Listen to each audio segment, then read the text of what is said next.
नमस्कार, आज की ताज़ा खबरों के इस बुलेटिन में आपका स्वागत है। मध्य प्रदेश में आज काफी हलचल है। एक तरफ भीषण गर्मी के चलते स्कूलों में कल से छुट्टियों का ऐलान हो गया है, तो दूसरी तरफ बिजली की मांग ने अब तक के सारे रिकॉर्ड तोड़ दिए हैं। आज हम बात करेंगे मुख्यमंत्री की जनता से खास अपील की, जानेंगे इंदौर के ग्रीन हाइड्रोजन हब मनाने की पूरी कहानी और साथ ही आपको बताएंगे कि लाडली बहना योजना की अगली किस्त को लेकर क्या अपडेट है। शिक्षा, सेहत और सियासत से जुड़ी प्रदेश की हर छोटी बड़ी खबर के लिए बने रहिए हमारे साथ। चलिए शुरू करते हैं। 10वीं और 12वीं बोर्ड परीक्षा के बाद करियर फेयर एमपी बोर्ड के परिणाम आने के बाद शिक्षा विभाग ने भोपाल और जबलपुर में बड़े स्तर पर करियर फेयर आयोजित करने का निर्णय लिया है। इसमें छात्रों को आगामी कोर्सेज और वोकेशनल ट्रेनिंग की जानकारी दी जाएगी ताकि वे सही करियर विकल्प चुन सकें। प्रदेश में बिजली की मांग में रिकॉर्ड बढ़ोतरी। गर्मी और सिंचाई की बढ़ती ज़रूरत के कारण मध्य प्रदेश में बिजली की मांग ने रिकॉर्ड स्तर छू लिया है। ऊर्जा विभाग के अनुसार वर्तमान में बिजली की मांग 16,000 मेगावाट के पार पहुंच गई है। सरकार ने सुनिश्चित किया है कि कृषि और घरेलू उपभोक्ताओं को निर्बाध आपूर्ति मिलती रहे। 3. लाडली बहना योजना की अगली किस्त की तैयारी। महिला एवं बाल विकास विभाग ने लाडली बहना योजना की आगामी किस्त के वितरण की तैयारियां पूरी कर ली है। पात्र महिलाओं के खातों में राशि ट्रांसफर करने के लिए डेटा वेरिफिकेशन का काम अंतिम चरण में है। सरकार इस बार कुछ नई श्रेणियों को भी जोड़ने पर विचार कर रही है।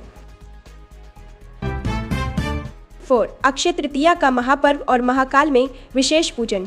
आज 20 अप्रैल को अक्षय तृतीया का पावन पर्व पूरे प्रदेश में श्रद्धा के साथ मनाया जा रहा है। उज्जैन के श्री महाकालेश्वर मंदिर में भस्म आरती के साथ विशेष पूजन का आयोजन किया गया। ज्योतिषाचार्यों के अनुसार आज दान पुण्य के लिए विशेष रोहिणी नक्षत्र का संयोग बना है। 5. स्कूलों में ग्रीष्मकालीन अवकाश की घोषणा। प्रदेश के सरकारी और निजी स्कूलों के लिए ग्रीष्मकालीन अवकाश की आधिकारिक घोषणा कर दी गई है। भीषण गर्मी को देखते हुए प्राथमिक और माध्यमिक स्कूलों में 20 अप्रैल से ही छुट्टियां प्रभावी मानी जा रही है। नया शैक्षणिक सत्र अब जुलाई के पहले सप्ताह से सुचारू रूप से संचालित होगा। कीमतें। डीजल और पेट्रोल के दामों में स्थिरता। मध्य प्रदेश में आज पेट्रोल और डीजल की कीमतों में कोई बदलाव नहीं देखा गया। भोपाल में डीजल औसतन 7237 रुपये प्रति लीटर पर बिक रहा है। हालांकि परिवहन लागत के कारण प्रदेश के सीमावर्ती जिलों जैसे बालाघाट और शहडोल में कीमतों में मामूली अंतर बना हुआ है। सती, मुख्यमंत्री डॉ मोहन यादव का जनगणना अभियान पर संदेश। मुख्यमंत्री डॉ मोहन यादव ने 2027 की जनगणना के पहले चरण के लिए जनता से सहयोग की अपील की है। प्रदेश में यह कार्य 8 मई 2026 से शुरू होना है। सीएम ने कहा कि जनगणना एक राष्ट्रीय दायित्व है और इसमें सही जानकारी देना हर नागरिक का कर्तव्य है। एक सीधी जिले में 1641 करोड़ की जल प्रदाय योजना को मंजूरी।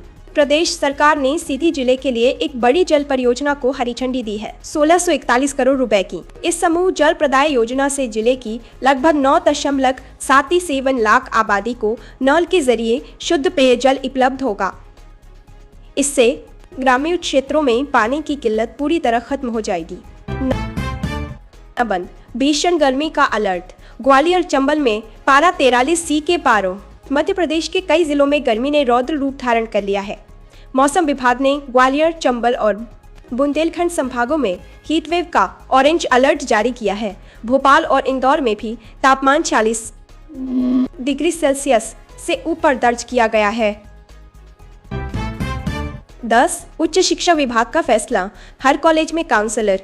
विद्यार्थियों के मानसिक स्वास्थ्य को ध्यान में रखते हुए मध्य प्रदेश उच्च शिक्षा विभाग ने अनिवार्य निर्देश जारी किए हैं।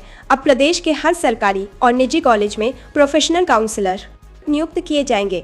यह कदम बढ़ते तनाव और करियर से जुड़ी चिंताओं को दूर करने के लिए उठाया गया है। 3. भोपाल में इंटरनेट ऑफ थिंग्स पर राष्ट्रीय सम्मेलन। राजधानी भोपाल में आज से 2 दिवसीय राष्ट्रीय सम्मेलन शुरू हो रहा है। इसमें देश भर के IT विशेषज्ञ और वैज्ञानिक इंटरनेट ऑफ थिंग्स और AI के भविष्य पर चर्चा करेंगे। मुख्यमंत्री इसी कार्यक्रम में डिजिटल मध्य प्रदेश के रोड मैप पर अपनी बात रखेंगे। 2 लाख। रायसेन में उन्नत कृषि महोत्सव का समापन। रायसेन के दशहरा मैदान में आयोजित 3 दिवसीय उन्नत कृषि महोत्सव का आज समापन हुआ। केंद्रीय कृषि मंत्री और राज्य के कृषि विभाग ने किसानों को बीज से बाजार तक की आधुनिक तकनीकों से अवगत कराया। महोत्सव में जैविक खेती और मशीन बैंकों की स्थापना पर जोर दिया गया। अर्थात इंदौर बनेगा ग्रीन हाइड्रोजन हब, नई नीति तैयार। मध्य प्रदेश सरकार इंदौर को देश का प्रमुख ग्रीन हाइड्रोजन हब बनाने की दिशा में काम कर रही है। नई औद्योगिक नीति के तहत ऐसी कंपनियों को विशेष प्रोत्साहन दिया जाएगा जो स्वच्छ ऊर्जा के क्षेत्र में निवेश करेंगी। इससे क्षेत्र में हजारों नए रोजगार पैदा होने की उम्मीद है। एकास कान्हा नेशनल पार्क में पर्यटकों की भारी भीड़।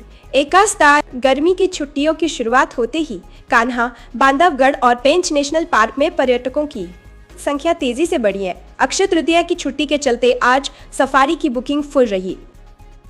वन्य जीव प्रेमियों को बाघों के दीदार होने से पर्यटन विभाग काफी उत्साहित है।